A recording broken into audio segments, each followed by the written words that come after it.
Nous sommes le 12e jour. Bien, ça s'avance, c'est bien. Alors, attention, la première chose à faire pour se réhydrater après un jeûne prolongé, ce qui est le cas en ce moment, c'est de prendre une douche avant même de manger. Il faut savoir que se doucher n'est pas interdit dans la journée si on sent venir un risque de déshydratation intense et ou d'isolation. J'ai demandé aux imams, mes copains, qui m'ont dit, pas de problème, si on ne boit pas la flotte, il est évident qu'on peut s'arroser le corps, ça fait du bien. Les signes d'une déshydratation sont simples, sensation de chaleur intense, particulièrement au niveau de la tête et du visage, peau très chaude, voire brûlante et desséchée. Bon, rassurez-vous, ce conseil-là est vraiment plutôt fait pour l'été quand il y a des canicules. Vous ne risquez pas grand-chose en ce moment, sauf si certains d'entre vous sont dans des régions très chaudes déjà, parce que le message que je vous envoie n'est pas réservé qu'aux Français franciliens, mais à ceux qui habitent dans les dom-toms, à ceux qui habitent en Arabie, qui habitent un peu partout dans le monde, parce que sachez que vous n'êtes pas les seuls à m'écouter, ni à me dire merci après, ce qui me fait toujours très plaisir.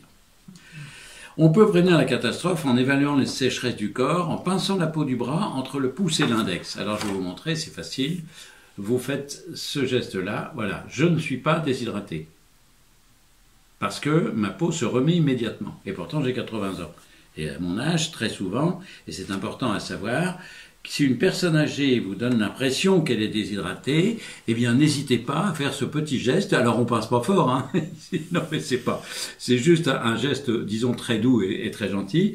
Et on voit si la peau met du temps avant de se retendre. Attention, ça veut dire qu'il y a une déshydratation. Donc, si vous avez des parents âgés qui font le ramadan, eh bien, il faut vérifier qu'ils ont suffisamment bu pendant la nuit. Le pli qui reste marqué, ben, ça indique qu'il n'y a plus assez d'eau sous la peau et qu'elle ne peut plus se retendre. Donc, il faut faire attention à ça. Il ne faudra pas hésiter à se plonger dans un bain frais ou prendre une douche tiède au départ, puis de plus en plus fraîche, à condition de ne pas boire l'eau qui coulera sur votre visage, s'il vous plaît. Sinon, je me ferai gronder par les imams. Je vous propose de manger la soupe de fraises au sirop d'épices. Ben, je ne vous la conseille pas maintenant parce que c'est un petit peu tôt. Les fraises, oui, on en voit des fraises, mais elles arrivent de très loin. Alors, je ne suis pas chaud partisan des fraises. Sauf si vous habitez dans un pays où les fraises sont déjà mûres. Il y en a. Il y en a.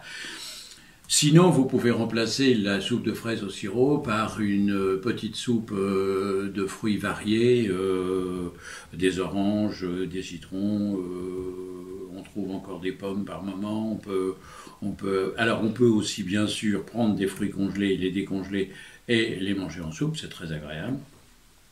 Et puis, on va manger une dorade à la catalane et on va se faire un bouillon de fenouil et nanette. Alors ça, c'est vraiment très bien. Ça, c'est ce qu'on a conseillé déjà la veille du premier jour de jeûne. On se le retrouve là parce que c'est vraiment un bonheur, le bouillon de fenouil à la nette.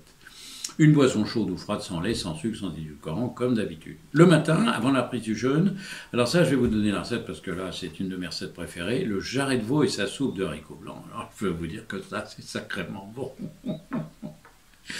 Et puis un fromage au choix et une boisson chaude ou froide sans lait, sans sucre ni édulcorant. Vous retrouvez, bien sûr, la liste, je vous l'ai donnée, des fromages que vous pouvez choisir.